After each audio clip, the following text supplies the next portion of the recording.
Estudo do Evangelho de Jesus, livro de Mateus, capítulo 19 de Mateus. E aconteceu que, concluindo Jesus esses discursos, saiu da Galiléia e dirigiu-se aos confins da Judéia, além do Jordão. E seguiram-no muita gente e curou-as ali. Onde quer que Jesus fosse, uma multidão o acompanhava, todos em busca de uma coisa. Primeiramente, entender melhor como era o caminho para o reino dos céus. E depois, procurar entender como seria a vida espiritual. E depois, aliviar-se de suas dores, de seu sofrimento, uma forma de curá-los. O que poucos entendiam, que não compreendiam plenamente, é que reencarnações missionárias esperavam por todos aqueles. Todos que acompanharam Jesus, que estiveram por perto de Jesus, até mesmo quem o ultrajou no momento final, só reencarnam em missões especiais, porque estiveram lado a lado, frente a frente, olho a olho com Cristo. Foi um privilégio, apesar da humanidade sempre achar, eu acho que eu joguei pedra no Cristo. Se tivéssemos jogados, certamente teríamos encarnações missionárias.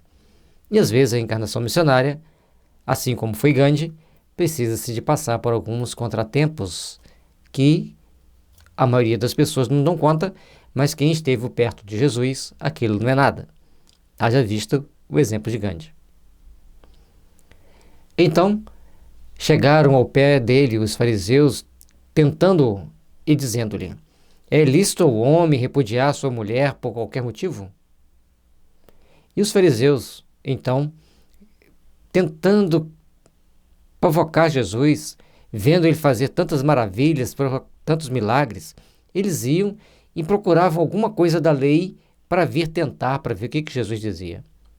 E Jesus, conhecendo-lhes a malícia, normalmente dava respostas concisas que os enredava em um processo de autoculpa, de autopunição. Ele, porém, respondendo, disse-lhes: não tendes lido que, no princípio, o Criador fez macho e fêmea? Simplesmente, ele mostra para eles que no início o Criador criou o homem e a mulher. Mas os homens, ou as mulheres, começaram a fazer desvios de comportamento. E nesses desvios de comportamento, ambos arcam com as suas dificuldades, com as suas misérias humanas, para restabelecer-se emocionalmente. E disse: portanto, deixará o homem pai e mãe, e se unirá à sua mulher, e serão dois, uma numa só carne. Então, o homem e a mulher deixam a sua família original, casam-se e juntam-se, formando uma única só carne, ou seja, ambos, homem e mulher, formando um único corpo familiar, amando-se, respeitando-se, construindo o seu mundo íntimo. Mas sempre tem esse mas, né? Assim, não são mais dois, mas uma só carne. Portanto, o que Deus ajuntou, não separa o homem. Se aquele casal casou-se, se aqueles dois seres se uniram, que sejam unidos para sempre. Que os seres humanos interfiram o mínimo possível para não provocar a separação. Mas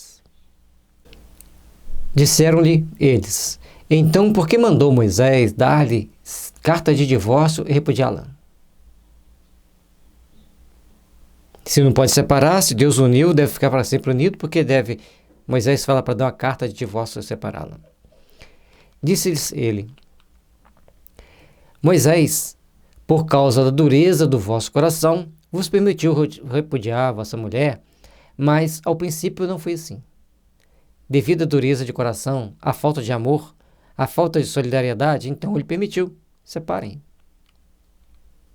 Mas no início não era assim. E eu vos digo, porém, que qualquer que repudiar a sua mulher, não sendo por causa de prostituição, e casar com outra mulher, comete adultério. E o que casar com a repudiada, também comete adultério. Aí Jesus amplia o conceito de adultério, ou seja, quebra de contrato. A única forma que ele ameniza a situação é a prostituição. Então, se a mulher se prostituir, se a mulher começar a atrair o homem, ele pode repudiá-la. Fora isso, se ele separar-se dela, ele está cometendo adultério e qualquer um que casar com ela também cometeu adultério. Portanto, nós temos que ficar atentos a esses conceitos que nos falam ao coração, mostrando-nos a responsabilidade que temos para aprimorarmos-nos perante Deus. Jesus traz para a gente um conjunto de dados importante. Vejamos então, para recapitular. Quando eles perguntam sobre a carta que Moisés diz que nós podemos oferecer como uma repudiada, Jesus responde que era a dureza de coração dos homens que passou a repudiar as mulheres. Mas ele fez uma colocação, um adicional, que é possível repudiar a mulher por causa da prostituição, mas também ele mostra que isso é possível devido à dureza de coração dos seres humanos. Que se não tivéssemos dureza de coração, tanto a mulher não iria se prostituir sendo casada, assim também como o homem não iria repudiar. Ambos aprenderiam a conviver com as suas dificuldades. Mas, logicamente, que todos nós, nesse contrato que criamos dentro de um relacionamento conjugal, esperamos ao outro a fidelidade, a sinceridade e a exclusividade afetiva. E depois, Jesus disse, disseram-lhes seus discípulos, e assim é a condição do homem relativamente à mulher, não convém casar? Aí os caras já vão para o extremo, então a gente não casa. Já que pode repudiar por causa do adultério, e só pode repudiar por causa do adultério, então nessa dúvida se vai adulterar ou não, é melhor a gente não casar? Jesus então vai responder. Ele, porém, lhes disse, nem todos podem receber esta palavra, mas só aquele a quem foi concedido. Ao perguntar se não convinha casar, ele disse que apenas alguns poderiam ter essa concessão de não casar. Ou seja, aquelas pessoas que já são eunucos por natureza. Então, eles não precisam de casar. Certo? Aqueles que têm seus desejos sexuais, seus impulsos sexuais naturais, casem-se e constituam a família, e aí terão as relações homem-mulher naturalmente. Porque há eunucos que assim nasceram do ventre da mãe, e há eunucos que foram castrados pelos homens, e há eunucos que se castraram a si mesmo por causa do reino dos céus. Quem pode receber isto, que o receba. Então Jesus deixou claro que há pessoas que não vão se casar porque eles já nasceram sem as funções sexuais, sem a libido. Outros que foram castrados pelos homens, um ato de extrema maldade, mas seja por efeito físico de castrar, ou seja, pelo efeito psicológico de castrar, no sentido da palavra, e também aqueles que, para fazer o processo evolutivo mais rápido, se absteram totalmente do sexo, naturalmente, e com força de vontade para assim fazê-lo, não forçando as situações. Então, esses que sejam excluso a eles o casamento, que possam viver naturalmente as suas vidas, sem nenhum problema. Mas aqueles que ainda têm necessidade do sexo, que casem, que respeitem a vida conjugal. Trouxeram-lhe, então, algumas crianças para que lhes impusesse as mãos e orasse, mas os discípulos os repreendiam. E Jesus, porém, disse, Olha a situação que a gente vê hoje em algumas casas religiosas. Deixa as crianças em casa, elas fazem muito barulho aqui. Imagine as pessoas que naquela época tinham muitos filhos, trazendo todas aquelas crianças para que Jesus impusesse a mão e orasse por elas. Olha o privilégio daquelas crianças. E alguém queria tirar-lhes esse privilégio. Mas Jesus, com todo o seu amor, com toda a sua sabedoria, ele repreende então aos apóstolos e diz, deixai os pequeninos, não os estorveis de vir a mim, porque dos tais é o reino dos céus. E tendo-lhes imposto as mãos, partiu dali. Enquanto os apóstolos tentavam tolher Jesus de se aproximar das crianças, ou melhor, impedir que as crianças se aproximassem de Jesus, ele mesmo vai até elas, impõe-lhes as mãos e depois parte. Olha o privilégio dessas crianças. Ter essa bênção de Jesus, ter essa imposição de mãos do Sagrado Messias. Eis que, aproximando-se dele, um jovem disse-lhe: Bom mestre,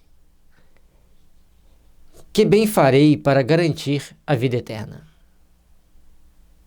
Então a pessoa chega, já dando aquele toque de agrado: Bom mestre. E Jesus lhe retruca, dizendo: E ele disse-lhes: Por que me chamas bom? Não há bom senão um só, que é Deus. Se queres, porém, entrar na vida eterna, guarde os mandamentos.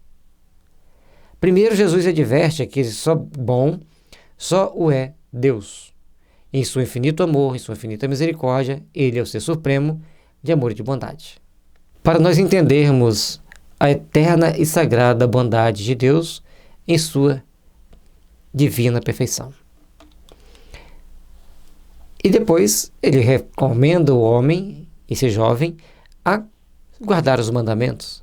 E assim ele conquistará a vida no plano espiritual junto daqueles que já são felizes, junto daqueles que já são bons. Por isso a importância de entendermos e respeitarmos a nossa natureza íntima, mas acima de tudo querermos e nos esforçarmos para corrigir as nossas tendências, porque à medida que a gente vai colocando em prática as leis de Deus, a gente vai seguindo com mais segurança, com mais firmeza rumo aos estágios superiores do plano espiritual, onde nos encontraremos com aqueles com a consciência mais depurada. Por isso, praticar as leis divinas é um processo de nos melhorarmos para conquistarmos esse paraíso da vida eterna. E, lembrando que o paraíso da vida eterna não é eternamente lá contemplando Deus, é estarmos junto daqueles que já entendem a necessidade de amar, de perdoar e de construir um mundo melhor. Disse-lhe ele: Quais? A tentação. Eu quero saber quais, Senhor. Me diga os mandamentos. Na realidade, o jovem provavelmente queria dar uma esnobada perante Jesus, mas isso eu já faço. O que me falta? Mas as consequências do mal são sempre complicadas. E Jesus disse: Não matarás, não cometerás adultério, não furtarás, não dirás falso testemunho, honrai a teu pai e tua mãe, e amarás o teu próximo como a ti mesmo. E aí, gente, nós temos que prestar atenção nesses mandamentos que Jesus traz para nós. Não matarás, não adulterarás, não furtarás, não dirás falso testemunho, honra teu pai e tua mãe, e amarás o teu próximo como a ti mesmo. Mas aqui todas têm uma condicional que podemos refletir. Não matarás o quê? A vida, os sonhos, ou outro ser humano, ou também os animais e as plantas. Cada um, segundo o seu processo evolutivo, no seu estágio evolutivo, dará a sua interpretação e tomará a sua atitude. Não cometerás adultério, não quebre o contrato. Seja ele conjugal, seja ele de relações de amigos, seja ele da relação dentro da empresa, respeite. Não furtarás. Não roube ao outro. Não roube seu próprio tempo, gastando-o com coisas que pouco valem. E não dirás falso testemunho, ou seja, não replique fake news. Não minta, não calunie, não difame, para que a gente possa estar nos aperfeiçoando. E nós estamos encaixando em todas essas perfeições. Respeite teu pai e tua mãe. Ame-os. Ofereça-lhes o melhor que você puder, dentro das suas possibilidades. Ofereça o melhor. E amarás o teu próximo como a ti mesmo. Nós estamos nos amando a nós mesmos o suficiente para termos condições de amar o nosso próximo? Nós estamos amando a nós mesmos na condição suficiente de estarmos diante de Deus, respeitando nossas condições íntimas e fortalecendo-nos para as realizações superiores da alma? A resposta nós devemos buscar. vendo-nos nesse espelho íntimo de introspecção para peneirarmos os valores eternos que devemos carregar conosco. Disse-lhe o jovem: tudo isso eu tenho guardado desde a minha mocidade. Que me falta ainda? Viu? Como ele dá aquele toque de tentar Jesus, de tentar mostrar para ele: eu sou bom. Então ele pede que Jesus fale os mandamentos e ele diz então que ele pratica. Bom, se ele praticava todos esses, qual a sua preocupação? Porque alguma coisa no fundo da sua consciência ainda batia lá na portinha, falando: olha, a passagem não está livre para você chegar ao reino dos céus. Ainda falta alguma coisa. E então ele pergunta para Jesus, na ânsia de buscar uma resposta compatível com seus interesses, mas disse-lhe Jesus: se queres ser perfeito, vai, vende tudo o que tens, dá-os aos pobres e terás um tesouro no céu, e vem e segue-me. Ali, já que ele tinha todas aquelas perfeições, ele deveria desapegar das coisas materiais. Ele deveria desapegar-se dos bens terrenos e procurar fazer valer os valores eternos do Espírito. Mas, E o jovem, ouvindo essas palavras, retirou-se triste, porque possuía muitas propriedades. Disse então Jesus aos seus discípulos: em verdade vos digo que é difícil entrar um rico no reino dos céus. Quanto mais a pessoa tem, muitas das vezes, mais ela quer. E para ter, ela faz alguns jogos que não são muito bons perante os olhos de Deus. E aqui, Jesus então mostra para essa pessoa, para os discípulos, que era muito difícil um rico entrar no reino dos céus, porque ainda não sabia renunciar, que ainda não sabia deixar para trás as suas posses, ou gerenciar com prudência, com sabedoria e amor os recursos que Deus lhe ofereceu.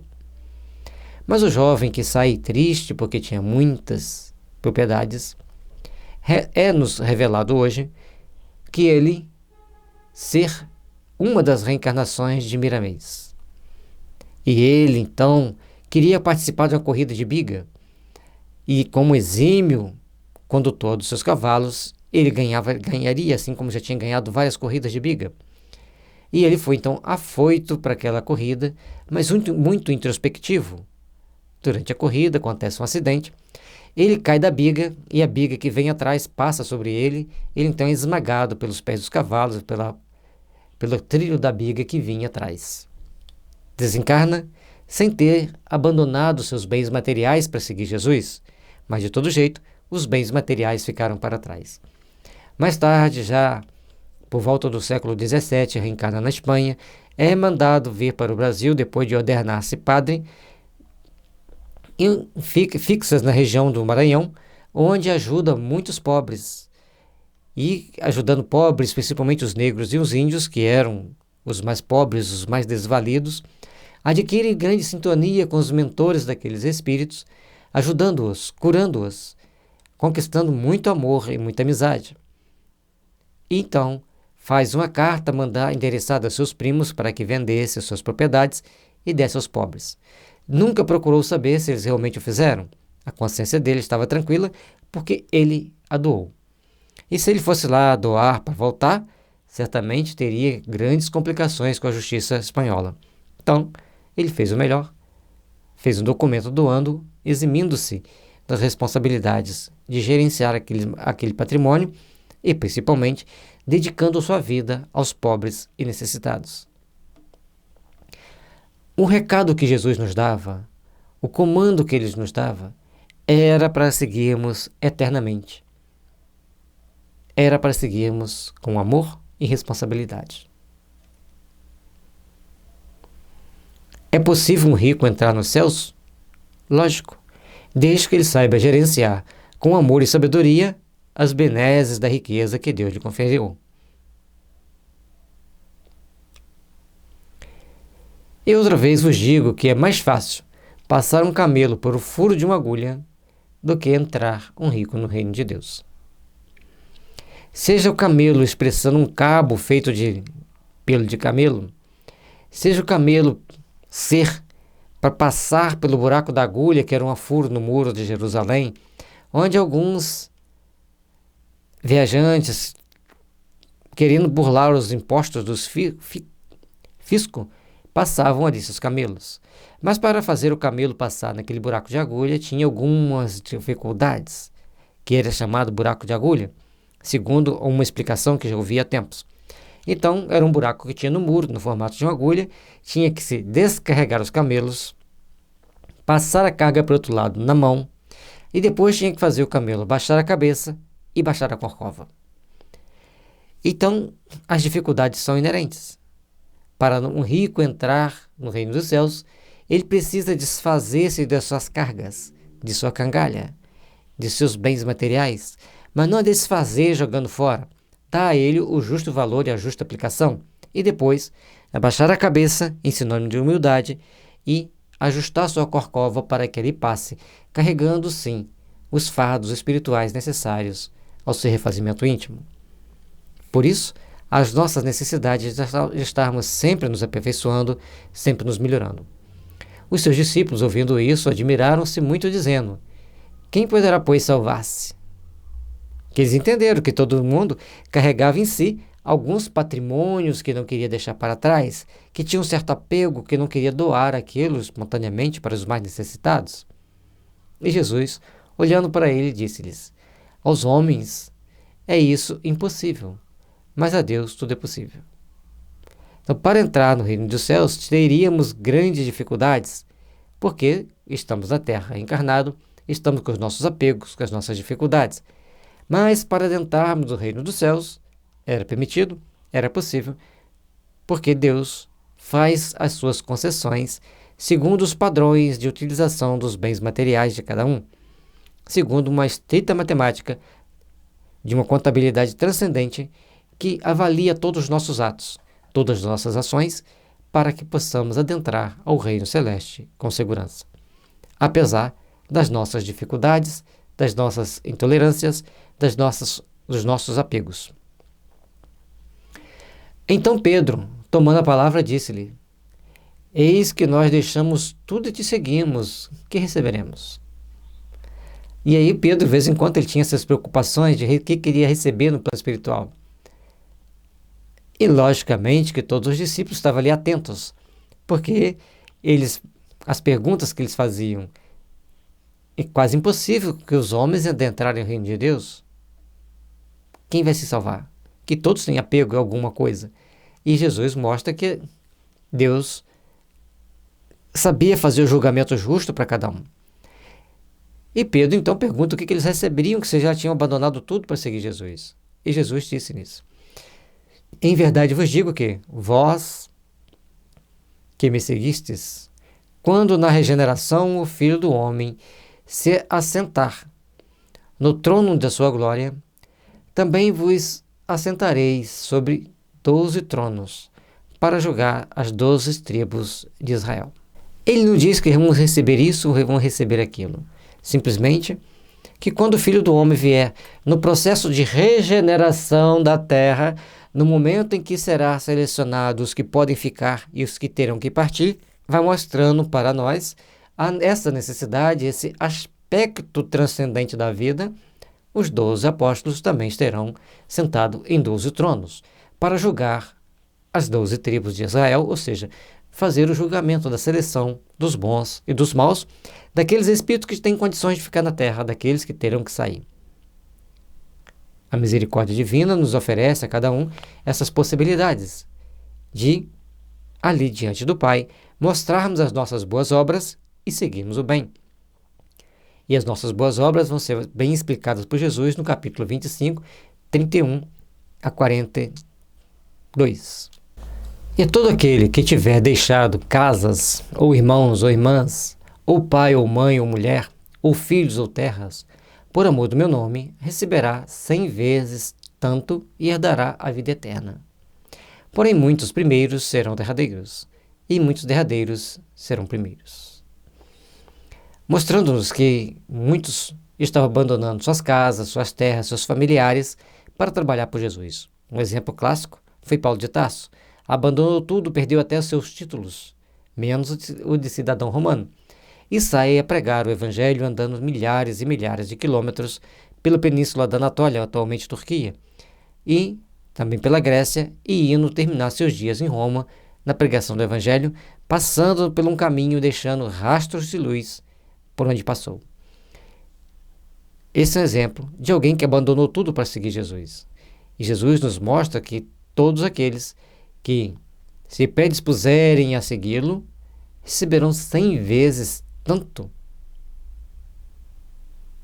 e herdaremos a vida eterna.